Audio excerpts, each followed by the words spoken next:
right, good morning, everybody. Thanks for being here today. It is 10:01 a.m. We're going to go ahead and get this Finance Committee started. First up on the agenda is the public comment period. Do we have anybody sign up for public No public comment? comments. Anybody in the audience that wishes to address the Finance Committee? No, and we'll move on to item number one. Item number one is the Presentation, discussion, and possible recommendation of the public financial performance report for the period ending March 31st, 2024. So that's end of Q2, correct? Mike? Correct. That's correct. So, good morning, Mr. Chair, members of the Finance Committee. Mike Bettis, Chief Financial Officer, and I'll be presenting the financial performance report as of March 31, 2024. Sometime back, Dr. Shimoda had requested for us to present the financials in a different format, and so staff has already completed that. We're going to be rolling that out at the next board meeting on Monday. So today I will be going over just the regular financial statements, but just a quick overview of what those the new report going to look like. We did add an executive summary in here with some metered gauges. We'll have some condensed financial statements on the GAAP basis, generally accepted accounting principles, and then the flow of funds, very condensed from the original reports and reporting budget to actual. The board does approve the budget, so it's a good idea to report budget to actual comparisons and provide some input into some of the variances, some graphs on actual to budgets, the CD transfers, fund summaries. We'll report on the average electric bill and what the FPC rate is at and what the over recovery, under recovery is, and then touch some base on capital improvement plan. And then just go over some key financial metrics that are covered in the executive summary as well. And Mike, just to confirm, all of the information provided previously is still there. It's just in the Correct. Correct. It'll still be provided as a supplemental or additional information. If any of the board members wanted to take a deeper dive into the line item. Correct. Right. Now, I do plan on going through the entire slides on Monday. It'll take about 15 minutes just to get everybody, the whole board familiar with the report format. But then going forward after that, what I would anticipate would be maybe just going over the first 3 slides, which would be the executive summary, the GAAP statement, and the flow of funds statement, and everything else will be there for board review. And we can answer any questions that you all might have. I think for the purpose of today's meeting,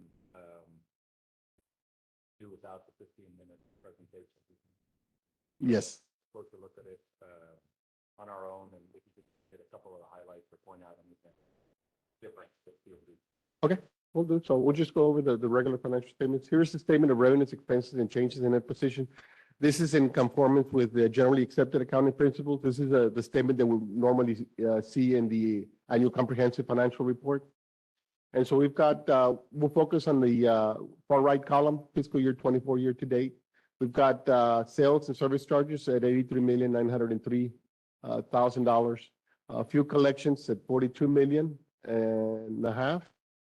And then the fuel under billings, rate stabilization, and lesser utility services, City of Brownsville. So we arrive at line 6, total operating revenues of $98,274,826.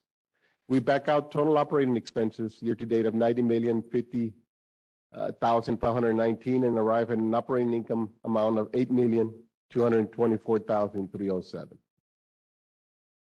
We then subtract out the other non-operating expenses that are made up of several categories there of $7,239,645. And we arrive at line 23, income before capital contributions of $984,662. We add in our capital contributions, $3.8 million, and end up with a positive change in net position of $4,832,495. Adding this, the net position at the beginning of the year, we end up at net position at end of the year of $457.4 million. Out of the ordinary? No, not anything out of the ordinary. Our sales year to date are pretty much in line with budgeted. The only difference here is on the fuel collection. We're actually experiencing lower costs, and that's actually an offset against the actual purchase power and fuel there, line 7.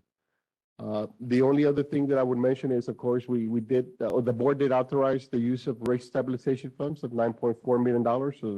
So in reality, the change in that position could have been an additional $9 million in this case.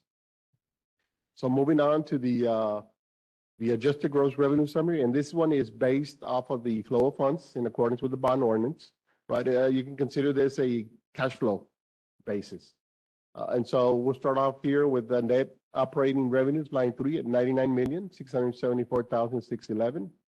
After adding in other revenues, interest from investments, other non-operating income, we arrive at line 7 gross revenues of $115.4 million. We then back out the fuel and energy costs, the off-system energy expenses, and the SRWA contributions, and we arrive at the adjusted gross revenues of $81,148,724. This is the basis for the 10% city of Brownsville transfer calculation. We then back out the total O&M expenses and non-operating expenses of $44,815,513, and back out the debt service obligations of $14,258,000. Well, total requirements of $59,074. And we also back out the year-to-date usage, COP usage of $3,003,162 to arrive at the line 18 balance available of $19,071,331. Off of that number, we then back out the actual cash transfer to the COP, net of their usage of $5.1 million, and it leaves a balance available for transfers out or available for our uses of $13.9 million.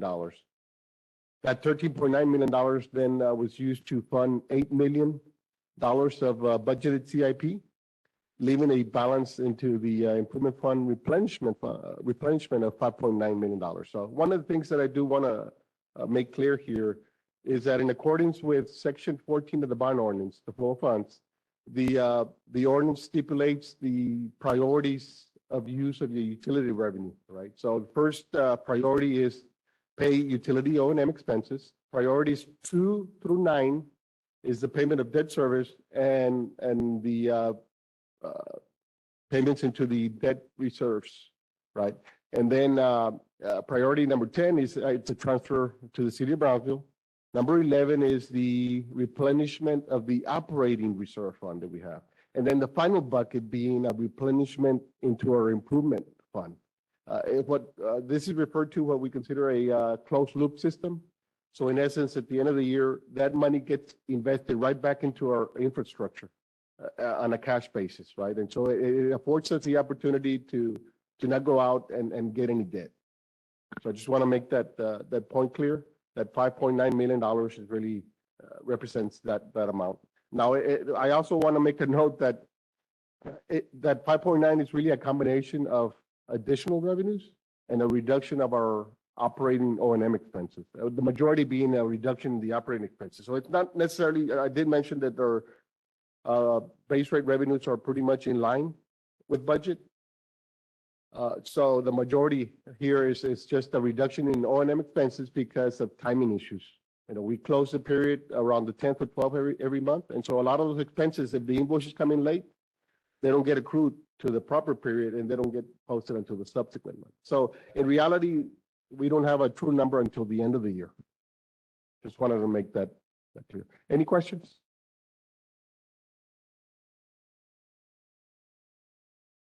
I want to make a comment. If those who are listening to the public presentation, at the UB the Stable Brown Financial, all our reporting is very transparent. It's out there.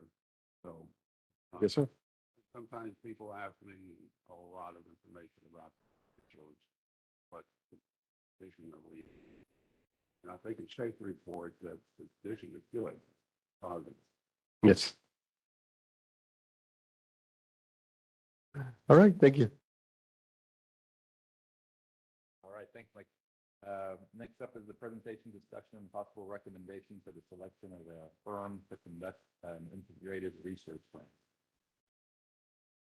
Kathleen? Good morning. Today's presentation is for information purposes. we want to provide the Finance Committee an update on the Integrated Resource Plan. BPV's last IRP was conducted in 2020, and BPV is conducting an IRP in 2024. BPV evaluated proposals to select an outside consultant to advertise and assist in the development of the IRP. And BPV and the board requested that PubCap provide public process and serve as the voice of the customer. Approval of the new IRP is expected to be early next year, 2025. We also wanted to let the board know, or the Finance Committee know, that this item will be taken to the board. Invitations to submit a proposal were advertised in the Brownsville Herald on January 6 and 13, and posted on the BPV's website and emailed to 21 vendors. The proposals were open on March 6, with 6 vendors responding. A review committee was developed to rank the respondents according to the solicitation criteria. And BPUV staff requested to begin requesting to begin negotiations with the highest firm during the next board meeting. At this time, I wanted to provide just a quick update on the timeline. Right now, we'll be taking this item, as I mentioned, to the board during the May 13 meeting, and then start contract negotiations right after that, and hopefully have it executed by June 7th. And then the project will start from June 14 all the way to December 31st. Early next year, we plan to present the IRP results to the board, hopefully for approval. Any questions? And we have more items that we would like to discuss with the Finance Committee during closed session. That includes the rating and the cost as well. We'll go ahead and accept that recommendation and put it under closed session. Okay, perfect. Thank you. Lena, just a quick question. Sure. Says right here that Brownsville PV's last IRP was conducted in 2020. Just give us some background. 2020 was the last one. We're conducting one for 2024. Can you explain that a little bit? Yes, so integrated resource plans are usually performed, it's up to the utility. It's really not a requirement by ERCOT or any other organization. It's mainly a preference. It gives us like a roadmap as to how can we meet the demand of our customers. And we did one last on 2020, and usually the recommendation is to do it about every 5 years. In our case, it is up to the executive team and the board as well. They can always request an IRP to be done prior to that. And the main reason why we're doing this IRP is because we are looking at some of our existing generation, and there might be a need to consider other resources as well to add to our portfolio, just because some of our units are aging. Lena, based on your experience, can you give us an idea of what the cost will be for this? For the IRP? Right. So it varies. We've seen some of the costs. I think, is that sensitive information, and can it be shared here? Because I know we have those numbers that we are going to present to the finance Protected, okay, if it's protected, Ultimately, the board would be asked to approve a not to exceed amount. Yes. Based on the proposals that have been presented. So I don't think that number per se of whatever the largest number is would be protected. It's been through a public process of Okay. bid openings and such. Thank you. So it's about $500,000, a little below $500,000 to complete. Just thinking out loud, Lena, it's not a requirement, but you're saying that it's good for the utility to perhaps Mhm. go out for an RFP and hire someone for $500,000. And then I'm sure that you and the executive team is analyzing the return for that $500,000. Of course, yes. So with the $500,000, there are some items that are included in there that are beneficial for BPUB. There is one of the proposals is suggesting a software that's recognized in the industry for doing load forecasts. That would be beneficial for any type of energy load forecast that we have to do in-house. And it also includes training on personnel, which is, again, a plus for us. And that's about $200,000 out of the $500,000 cost. Thank you for that information. You're welcome, sir. Thank you, Linda. Thank you. Mr. Chairman, the section under which this would be in executive session is section 551.086, the competitive matters exception, because the integrated resource plan is talking about the electric supply and needs for BPUB. Okay, thank you. Thank you. All right, thank you, Linda. Next up is Eddie with the presentation, discussion, and possible recommendation regarding the progress of the AMI project. Good morning. First off, I'd like to introduce Mr. Jaime Aguilar. He's our AMI project project manager, so Internal. internally. Yep. So we work with him internally. So if I drop dead, you know who to go to. Okay, quick review. We've got the 4 major systems in, the contracting is done, we're moving forward. Landis and Gear, as a quick review, is doing the electrical system and the meters and the command center. Badger is doing the water meters and the endpoints and the head end system. SmartWorks is the meter data management system. So all of that information from the meters comes into the head end systems, and from the head end systems comes into the meter data management system.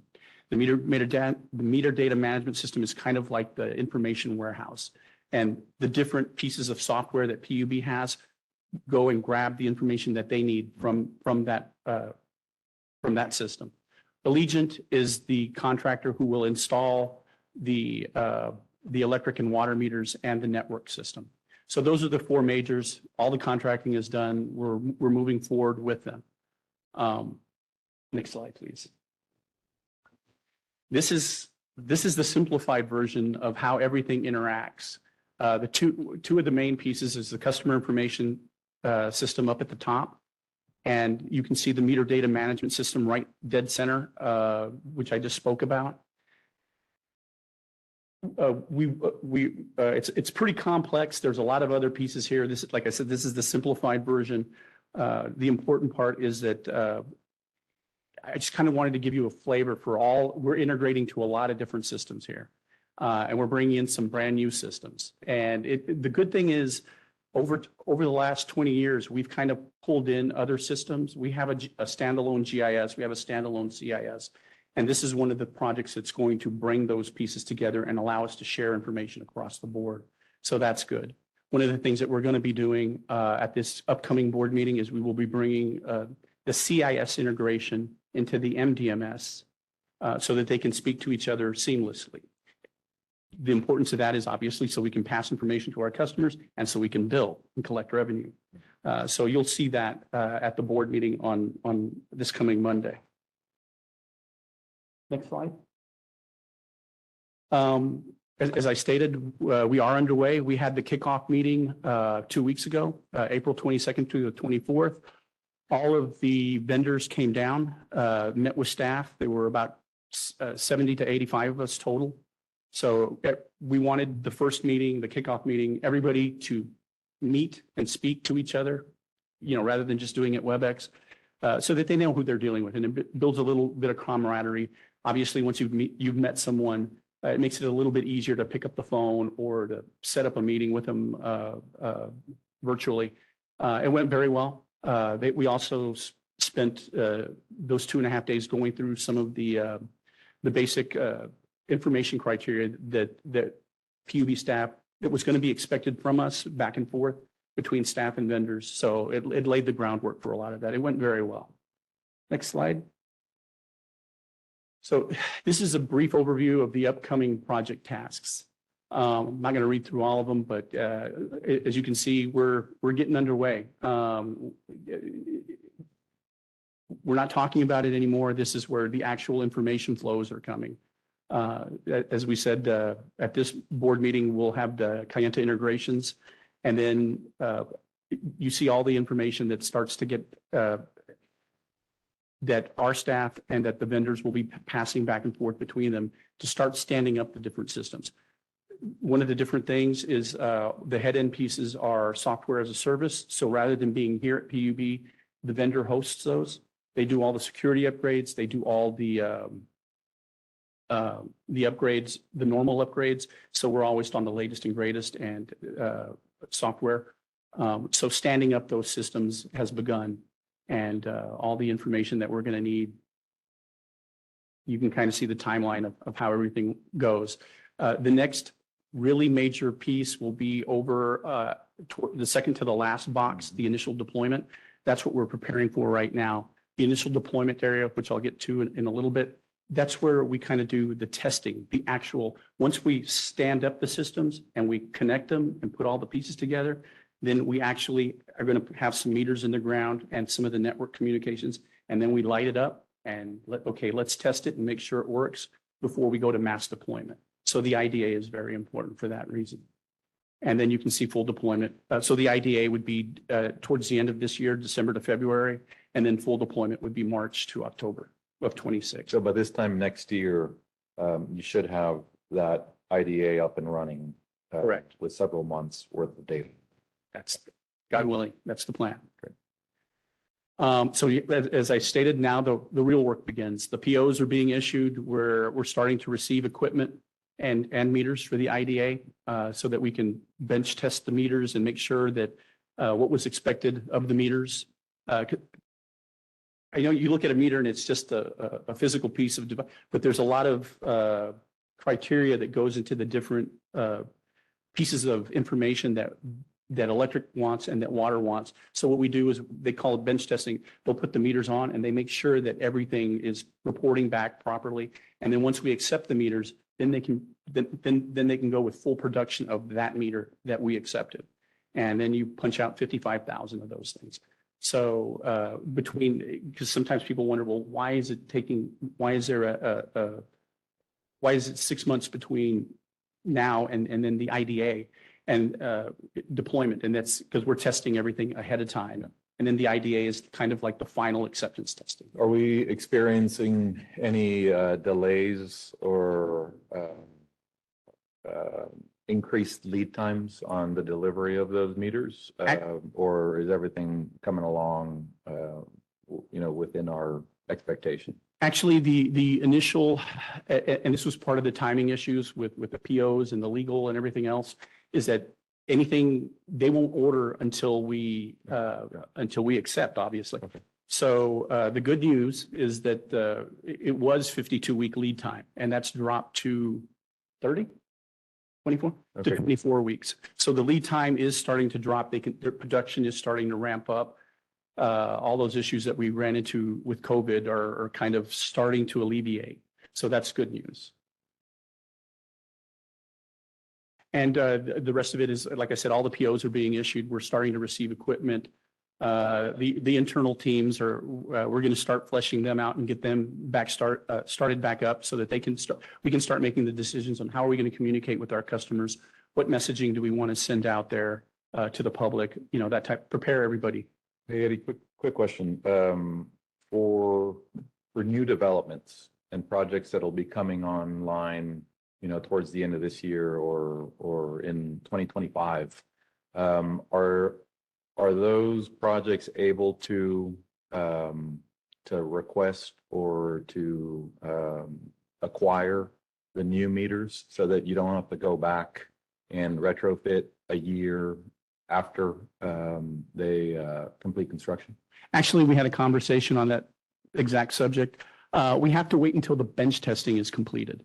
So that should take, another couple of months? That'll take another couple of months. As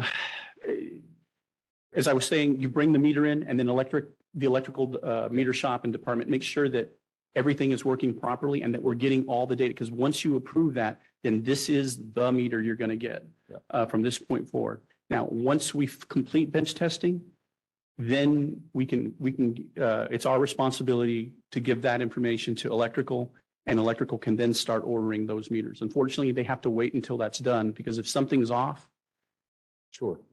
No, I get that part. I'm just asking. So it'll be a couple of months before we can do. But at some point, will Yes. will they be able to, or will we as a utility be able to offer a a compatible meter. Yes, So that we don't then have to pay our contractor to go back out there and replace a brand new meter with a compatible smart meter? correct. Yep.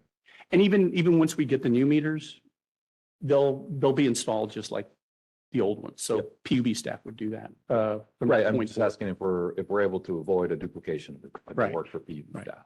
Right, but yeah, the plan is as soon as we can, as soon as bench testing is, as the meters are accepted, we would then, we would switch over to those meters and start ordering those for normal production for new subdivision, and they would be sitting there Right. waiting to be activated. You can still read those meters manually. Correct. We would continue to read them manually. They're waiting. Now, the water meters are a little bit different. We, basically, we're using the same, there's three pieces to the water meter. The brass, the endpoint, the register, and then the endpoint, which is the radio. The first two pieces are compatible. We can't put the radio in because it starts burning the battery and Right. and since there's not a No, system up. That makes sense. I was referring to. Yeah, but the electric meters, yes, Okay. absolutely. Speaking of the IDA, this is where we're going to have the initial deployment area. It's going to be in the downtown area, the southmost area, Midtown. We have some apartment complexes there. West Alton Glore, we've got some water-only areas there. And there'll be some BISD schools and a few commercial included in the IDA. That way, what we wanted to do is kind of get a good test of residential apartments, a couple of schools, some commercial. And we also picked some areas on the extreme of our service territory. As you can see, that it's kind of hard to see, but at the lower end, you can see the southmost area because the communications are poor there. So we wanted, if we're going to test, we want to test for the harder stuff, not the easy stuff. So the idea, that's the whole point of the IDA, to do the final acceptance testing on the meters, the communication system, everything. And if that works, then everything else should work. So we're going to test the hard stuff, and then hopefully everything else should, if that works, everything else should be smooth. Great. And this slide is just a quick overview of the budget. The column you want to look at is number 1, 2, 3, 4, the actual budget column. Our total budget that was approved by the board at this point in time is $29,711,000. So far, we're on track. As you can see, we've done the contracting with Landis & Gear, Badger, Allegiant, SmartWorks. As I stated, coming to the board on Monday will be the Kayenta interfaces. We also have some legal expenses, that we had to absorb going through contracting. We budgeted some funds in there for water meter lids and boxes and some miscellaneous expenses. So what we have left in contingency, we start with 29.7. We have about 2.6 million left in contingency. So far, so good. We're holding.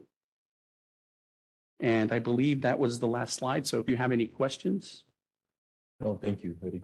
Now, at some point, Eddie, I know that y'all are gonna, or perhaps you've already done this, you're gonna communicate this new technology to the community, the ratepayers, so they'll understand what will be happening after everything is operational. Is that something that y'all are working on, Connie, already? Yes. We are working, eSource, who obviously they've done other projects. They're working with us and they're going to give us some information to help us. And they're working very closely with the marketing department on how we choose to put that message forward. But they're going to bring their expertise and their experiences with other clients. And then we choose what we want to do. Thank you. Any other questions? No, thanks, Eddie. Thank you. Thank you. Okay, number 4 is the presentation, discussion, and possible recommendation for the year-to-date capital expenditures as of March 31st of 2024. We've got George presenting. Hey, George, good morning. Good morning, Mr. Chair, members of the committee. My name is George Van Hill. I am the finance manager here at PUB, and I'll be presenting the 5-year capital improvement plan combined utility summary by category. So looking on column B, you'll see there the listing of project statuses that were developed during the fiscal year 2024 budget. And then in column C at the bottom, you'll see that the approved plan for fiscal year 2024 was at 91,717,365. On column D, our year-to-date actuals are at 13,982,422, which gives us a completion percentage as of the end of March 31st, 2024, 15.25%. March 31st is the halfway point of our fiscal year, and so we should be closer to 50%. So as you can see, that 15% is way below the 50%. I did want to mention that we did have a meeting with Mr. Dombrowski and some of the directors that have projects on this plan a couple of weeks ago to kind of discuss, what some of the holdups are. So what are some of the barriers they're experiencing? And some of the common themes that we were getting from the directors was, resources. A lot of the times we'd like to do some of the projects in-house to kind of control costs or mitigate those costs. But, we're only allotted so much staff. And so when we can't do that, we have to outsource these projects. And even when we're outsourcing those projects, a lot of the times we're getting minimal bids, 1, 2, sometimes even none. And so that's something that the directors have to kind of contend with and, try to get some bids. We don't want to be forced into choosing a contractor just because they're the only ones that bid on the project. We are still seeing excessive lead times. We have equipments that have already been ordered up to even a year ago, and we still haven't received those. I know Diane does a really good job following up with these vendors to figure out when we should expect these equipment and vehicles. But again, it's just the industry that we're in right now. And so it's not that we haven't done any action towards them. They've been ordered, POs have been issued, but we just haven't received them. And so we're not going to pay them until those come in. Can you give us an example just of where we're seeing the longest lead times? Honestly, it's across the board. The longest times are on the larger types of vehicles, our bucket trucks and larger type vehicles. But we're even seeing that in like the small utility trucks, the pickup trucks that our crews use on there. So it's across the board. Okay. What about infrastructure that would directly impact customers, like transformers or? We still are seeing lead times on that as well. Those are lumped into the projects themselves. But yeah, that is still something that we're contending with. So when we know that there's going to be lead times, we place bulk orders, maybe even a year and a half in advance to stock up on those type of equipments because we know that they're going to be needed throughout the year to continue our CIP projects. And then lastly, one of the other themes was our reliance on other organizations to start their projects. We have to wait on TxDOT, the city, even Hidalgo themselves. They plan a couple of capital projects throughout the year. And so we're kind of at the mercy of when they start their projects so we can go in there and do our work to our infrastructure. And so that's some of the holdup. Now, I do want to point out that these issues that were brought up, they're not new. This is year over year, as you all can see in our past spending amounts. We're hovering around 30 to 40 million. So I know that, as part of the conversation that we had in that meeting a couple of weeks ago, Mr. Dombrowski has already shot for a really reduced CIP plan for 2025. And so the directors are aware of that. And so we're hoping that with the reduction of that plan for 25 and forward, it'll be easier to kind of track going forward. And you'll see that completion ratio should be where it's at based on the information that we know we face when we go out for CIP projects. Okay. Yeah. And I know it's not part of we didn't put it up on the screen, but we did provide a listing of the actual projects. And so if you have any questions on any specific project, we do have some of the directors here to answer any questions on that if you all have any. Thank you, George. Well, what I would say once again, as we've mentioned in previous meetings, if there's anything that this committee can do or the full board can do to assist the team in hitting its targets and making sure that our infrastructure is as close to 100% as we can get it, please let us know. Yeah, thank you. We appreciate the support. Thank you all. Thanks, George. Is that right? Is that it for item Yes, 4? that was all. Okay, thanks, George. Thank you.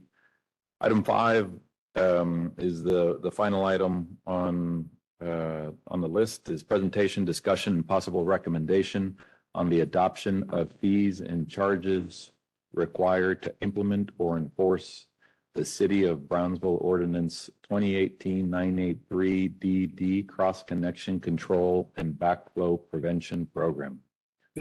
Mouthful. All right, go at it, Albert.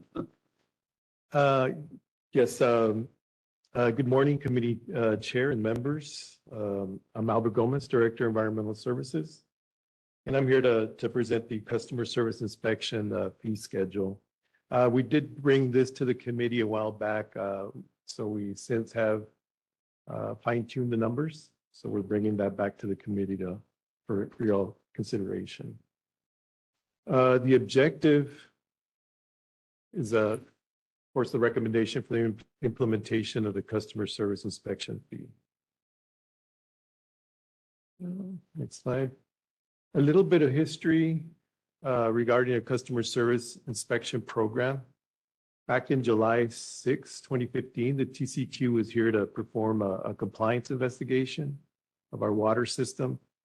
And one of the alleged violations was the implementation of this customer service inspection certificate. The certificate is actually their form that they would like us to fill out.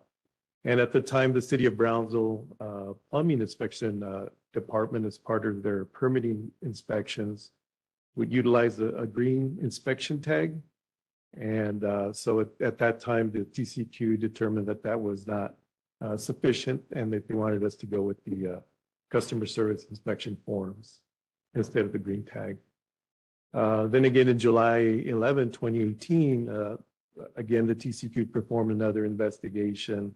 At that time, we could not provide the CSI certificates because we need one for basically every facility within, well, all our water customers would be about 50,000 of these. And so the corrective action that we committed to was to complete CSI certificates to demonstrate compliance. And at that time, we adopted the ordinance and started the program as far as doing these customer service inspection certificates. So there's two ways that we're doing that. Is when a customer comes in, we go ahead and check to see if they have one on file, because the certificate is actually tied to the property and not the actual resident. And so we check, and if they don't have one at that time, we conduct one, and then we're trying also to do some catch up on the others that we have not, that are still, they don't have, I mean, they're existing facilities, residential residents. So we're working on that as well, ourselves and as well as the contractor. Next slide. Or let's work here. So just a little bit of the cross connection control is what a customer service inspection entails, is to identify cross connections, potential contamination hazards, and also we check for lead material. When is a cross connection control required is when the customer inspection, when we have new construction and we're going to do like a temporary connection, like say a temporary, like you get a temporary pole for electrical. We also have water temporary services. So that's when we require one. Also when request for a new water service, after any material improvement, correction, or addition to the private water distribution facility, on any existing service, either when the water purveyor has reason to believe that a cross connection or other potential contaminant hazards exist. As I had mentioned before, CSIs are tied to the location and they are also valid for 10 years. So where customer service inspections performed at residential sites, commercial sites, industrial sites. Pretty much anybody that has a water service requires a customer service inspection. What do our inspectors look for? They do a lead swab test of piping solder. They also check the toilet reservoir fill valves, water heater expansion valve and tanks, and hose bib vacuum breakers. and also identify cross connections like pool fill valves, landscaping, irrigation, and auxiliary water supply, if it's coming from the resaca or well water. The proposed fee that we're recommending is $50. The industry range is from $45 to $225. And actually, our contractor right now is charging us $90 per customer service inspection.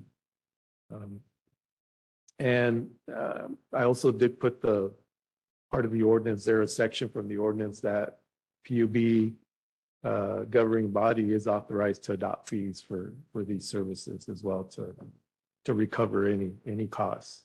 Albert, quick question. Yes. So our current contractor charges $90.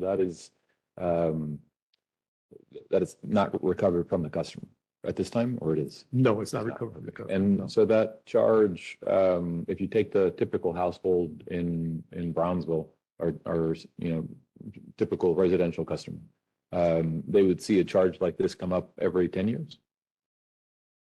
Every 10 years. Yes, correct. And when the home is initially built, that would be something that the contractor or the developer would pay, just like it would impact fees or any other. Yes, fees. whoever comes in and opens the water service. Whoever comes in. Yeah. The water service. We have where the contractor may be building a home, we have that temporary new construction. So yes, at that point, it will be $50 for the contractor. But once they sell the home or whatever they're going to do after that, then whoever comes and opens the permanent service. There'd be another. Yeah, it'd be another one because of course, now they've added the pool, they've added all the plumbing. So we'd have to go in and inspect these things. What happens when that home is sold and you initiate a new water contract with a new customer? If it already has an existing CSI, then we don't, Good. charge. For 10 years? Yeah, we just have one on file. We'll check our system. If we have one on file, then we don't require them to do And it. are we currently inspecting every 10 years? In We started in 2018, so in 2028 will be the 10-year mark. If the first ones that we started inspecting, 2018 will be up again. 2028 Okay. is, when we'll start again. We'll reach, on some residences and some facilities, we'll reach a 10-year mark at that point. Okay. This is the cost analysis that we went through. The methodology is we compiled over a 2-month period, the time and resources that are required for PUB technicians to perform a customer service inspection. And they were conducted in a variety of facilities, including residential, commercial, to ensure a representative sample. These are the costs associated with the CSI. We have the lead check, $6, hose bib $7.50, the mileage, and labor costs. There was total sites of 107, and our costs range from $11.82 to $74.58. So our average cost was $40.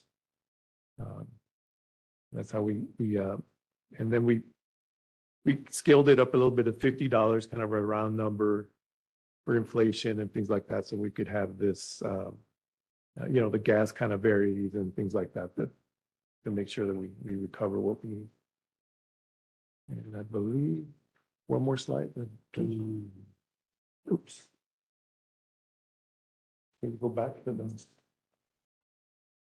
So the next steps is submit the board item reports to consider the implementation of the customer service inspection fee. And we also would like to request the consideration of additional FTEs to decrease costs and improve program efficiency. Of course, if what we want to try to do is bring this program in-house and start kind of getting away from our contractor that we're using currently. And, How many FTEs would you need? More or less? Well, I mean, the current contractor has what, 5? Right. This is Kevin Gomez, who's our acting cross connection control manager. All right. Hello, good morning. Good morning. Right now we have, well, I'm the acting manager, and then we have, 1, 2, 3 technicians, In-house. correct, in-house. Out of those 3, well, one of them just got certified to do CSIs, the license. So we have 2 licensed individuals, and the other one's working on getting their license. Okay. And how many does the contractor have? 5, I think it is, right? I believe it's 5. Okay. They have 5. And that, And they're strictly just focusing on the customer service effect. on this, yeah. So assuming every 10 years, we're inspecting a tenth of our, or every year we're inspecting a tenth of our meters or of our customers. So we're doing more or less, our target is to do 5,000 a year. Is that about right or no? That is about right. Yes, actually our plan, but because of COVID, we're a little bit behind. We wanted, it was a 10-year plan. We wanted to cover all 50,000 within 10 years, 50,000 customers within 10 years. But currently, Yeah. you know, I assume we've left most of COVID related issues behind. Yeah. I mean, currently, would you say that 5,000 divided by 12 is 400 a month, 100 a week? So 20 per day, more or less? Yeah, we usually average what, about 6 per day Okay, on a good day. Technician. per technician. Per technician, about 6 per day. Look, And we have- B technician or contract technician? Beauty. Okay. Just trying to get an idea of. Yeah, of how many. Of the numbers. Um, All right. so yes. But I just have a couple comments. My concern with this is, number one, we're paying $90 to a subcontractor to perform some of these tests. How reliable or how assured are you and your staff that these individuals going out there are performing solid work? Two, we're paying $90. What's our budget for these outside contractors?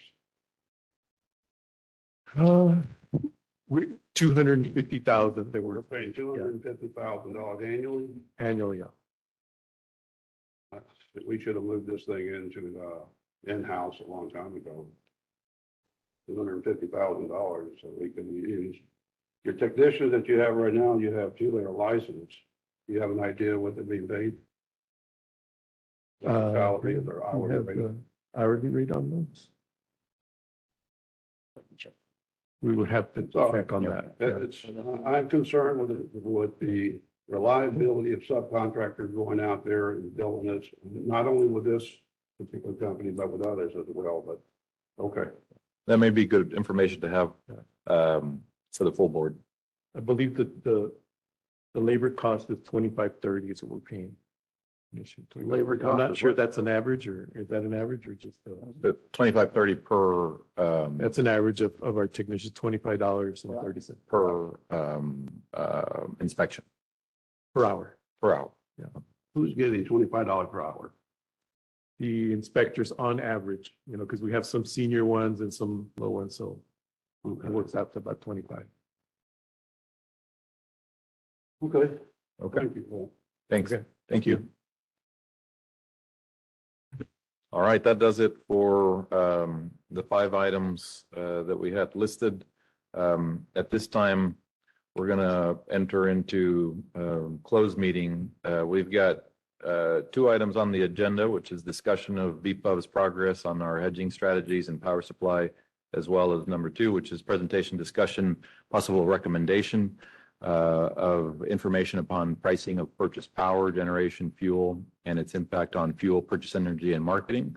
And as a 3rd item, and based upon recommendation of staff, we also add the continuation of the discussion regarding the selection of a firm to conduct an integrated resource plan to the closed session under section 551-086 of the Texas Government Code. Did I get that right, Glenn? All right. So at this time, 10:51 a.m., we will break off into closed meeting. Thank you very much. And again, as usual, if you don't have to be here and it's okay with your